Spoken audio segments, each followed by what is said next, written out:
NPS OPS, एक तरफ हम वसुधैव कुटुंबकम की बात करते हैं और एक तरफ हम इतना भेदभाव अपने ही लोगों के बीच में करते हैं। तो ऐसा क्यों है? हमें सरकार से लेना है, उनको अपनी एकता दिखाएंगे, अपनी भीड़ दिखाएंगे, उतना सरकार पर प्रेशर पड़ेगा, ऐसा मेरा मानना है और ऐसा ही सभी का मानना है। हमारे पास समय है क्योंकि 2024 बहुत नजदीक है और इस समय आप सभी लोगों से अनुरोध है कि आप अगर एक आए अपने साथ 10 लोगों को और लाए, जितने हम उनके ऊपर जितना भी दिखाएंगे, जितना अपना जोश दिखाएंगे, जितनी अपनी पावर दिखाएंगे, उतना सरकार पर प्रेशर पड़ेगा और उनको हमारी ओपीएस की मांग माननी ही पड़ेगी। अतः आप सभी लोग, मैं बस ज्यादा शब्द ना कहते मैं यही कहना चाहूंगी कि जितने यहाँ पे बुद्धिजीवी, जितने बड़े लोग पहुंचे हुए हैं, आप सभी लोग हमारे मार्गदर्शन दें। जैसा आप मार्गदर्शन देंगे वैसे ही हम लोग आपको फॉलो करेंगे। और इतिहास गवाह है, घर में बैठे कभी कोई इस्लाम, कभी कोई लड़ाई नहीं जीती गई, सबको बाहर आना पड़ेगा, भीड़ का साथ देना पड़ेगा, तभी जाके हम अपनी मांगों को पूरी कर पाएंगे। ओपीएस के साथ साथ ये जो कैसे हो सर, इस पर भी हमें जोर देना है। बुलवाओ, किससे बुलवाना है? उनको भी हमें इनका ले लेना आप जो है ना, ये जो आए हैं हमारे जो है जम्मू और कश्मीर का, ऐसा हम अपनी मांगों में बिल्कुल बहुत जोर जम्मू और कश्मीर से है। जो ओपीएस बहाल करेगा वही देश को राज करेगा, जो ओपीएस बहाल करेगा वही देश को राज करेगा। उमेश कुमार गाजी ICCR के उपाध्यक्ष को नारा देंगे, उसके बाद आपका कोई तैयार रहेंगे। बहुत बहुत धन्यवाद।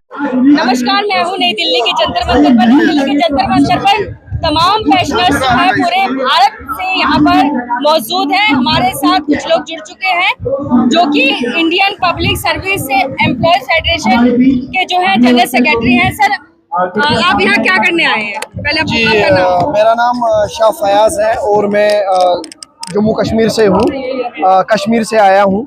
और हमारी टीम जो है आज इस प्रोटेस्ट, इस जो हमारा रिस्टोरेशन फॉर ओपीएस है उसके लिए आए हैं।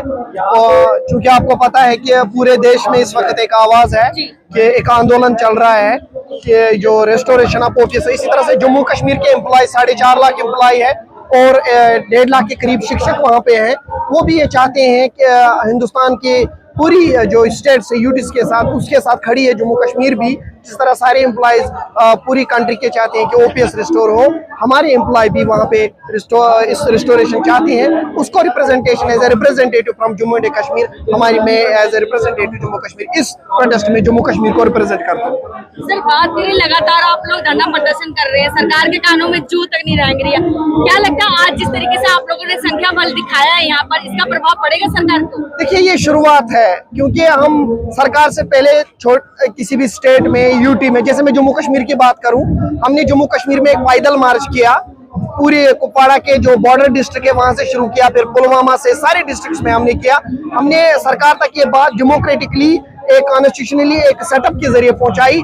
लेकिन जब सरकार को कोई टस से मस नहीं हुआ तो मजबूर हुए हम आज इस बड़े मंच पे आने के लिए, यहाँ पे जमा होने के लिए। डिफरेंट स्टेट्स के एम्प्लॉयज हमारे आए हैं, यूटीज के आए हैं, ताकि हमारी जो सेंट्रल गवर्नमेंट की सरकार है, जहाँ पे हमारे ऑनरेबल प्राइम मिनिस्टर साहब बैठे हैं, हमारे होम मिनिस्टर बैठे हैं, फाइनेंस मिनिस्टर बैठे हैं, ताकि ये सरकार जो है इसका जो संज्ञान ले कि कहीं आने वाले दिनों में, क्योंकि देश के भविष्य का सवाल है, हम नहीं लड़ रहे हैं खाली अपने लिए। हमारा जो संतरी है, जो विधानसभा के गेट पे बैठता है, जो मंत्री अंदर बैठता है, उसके बच्चों के लिए भी, ब्यूरोक्रेट के बच्चों के लिए भी, अपने बच्चों के लिए, अपने लिए भी, ये देश के भविष्य का सवाल है। देश के भविष्य का सवाल जब हो तो उस वक्त जो सरकारी कर्मचारी ही नहीं बल्कि जो सिविल सोसाइटी के लोग हैं उनको भी आना पड़ता है।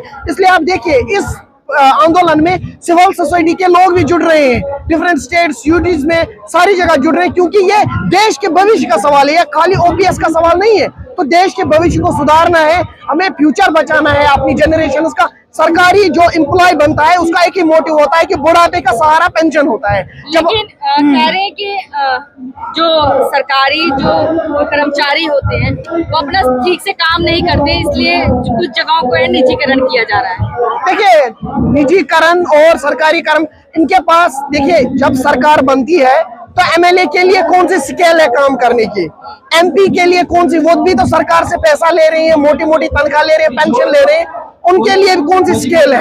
हमारे लिए तो स्केल है, सिस्टम बना है, इंक्रीमेंटें रोक दी जाती है, हमारी जो परफॉर्मेंस जिसकी वीक हो उसके। मैं जम्मू कश्मीर की बात करूं, वहां पे 228 आर्टिकल लगाया जाता है, डेडवुड करार दिया जाता है।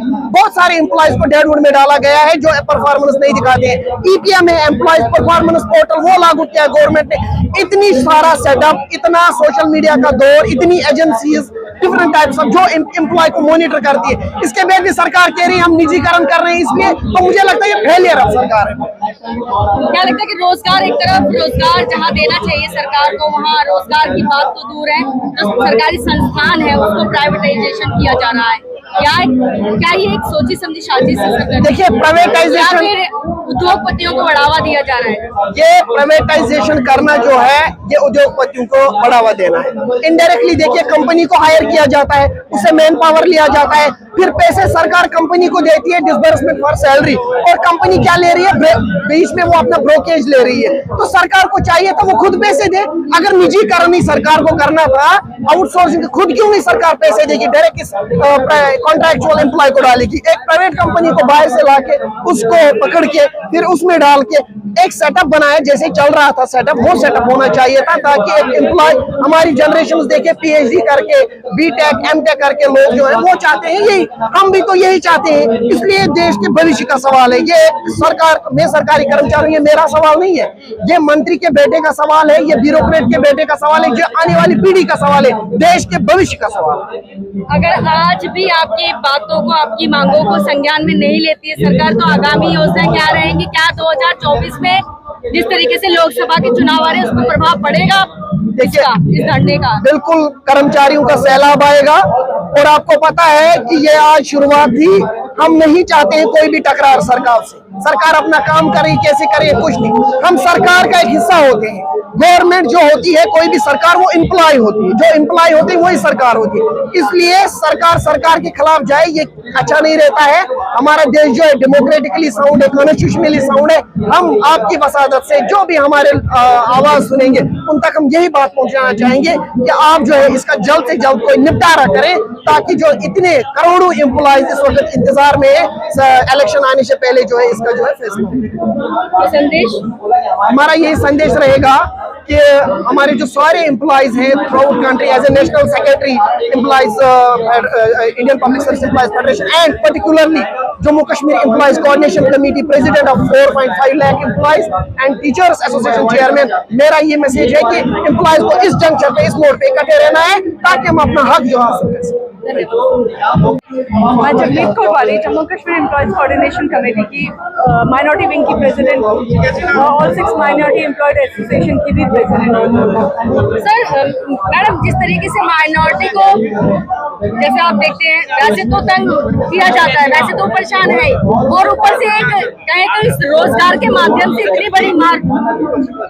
क्या कुछ कहेंगे? क्योंकि आपने कहा माइनॉरिटी की जो है, देखिए, आप जैसे कि आप जानते हैं, माइनॉरिटी के ऑलरेडी जम्मू कश्मीर में बहुत सारे इशूज चल ही रहे हैं, और सरकार उसके ऊपर वर्कआउट कर ही रही है, क्योंकि माइनॉरिटी को स्टेट में लाना एक बहुत बड़ा चैलेंज था, और माइनॉरिटी अब स्टेट में काम कर रही है, वो एक बहुत बड़ा सरकार के लिए अकम्प्लिशमेंट है।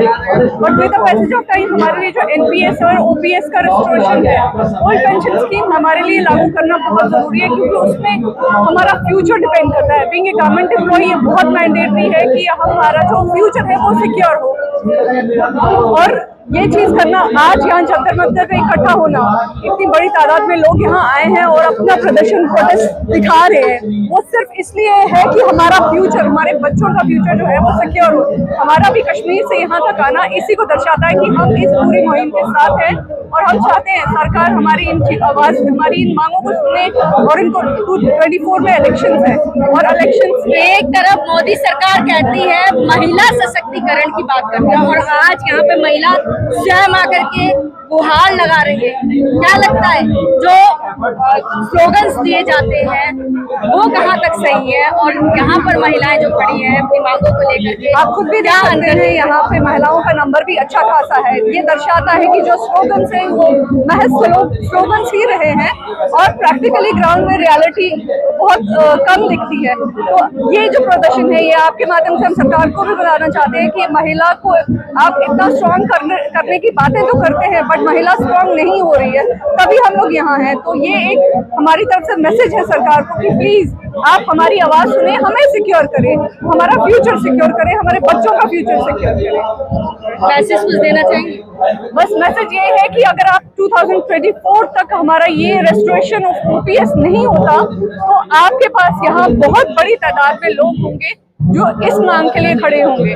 और as a minority employees head मैं चाहती हूँ कि सरकार हमारे माइनॉरिटीज की तरफ देखे, क्योंकि माइनॉरिटीज को स्टेट में सरकार की, सेंटर की सपोर्ट की बहुत जरूरत है। तो मेरी ये रिक्वेस्ट रहेगी कि एज ए माइनॉरिटी प्रेसिडेंट मैं चाहूंगी कि सरकार हमारे लिए सोचे। धन्यवाद।